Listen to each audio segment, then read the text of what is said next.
ஒரே நாடு, ஒரே ரேஷன் கார்டு, ஒரே வரி, ஒரே தேர்தல், ஒரே தேர்வு, ஆனால் ஒரே நீர் இல்லை. நான் கேட்டால் மறுக்கிறார்.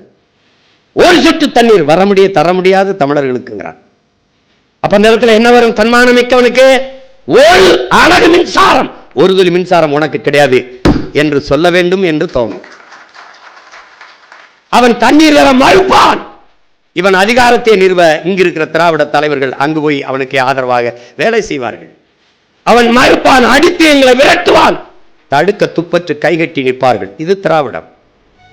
500 TMC தன்னிடம் வந்து கொண்டிருந்தது எனக்கு,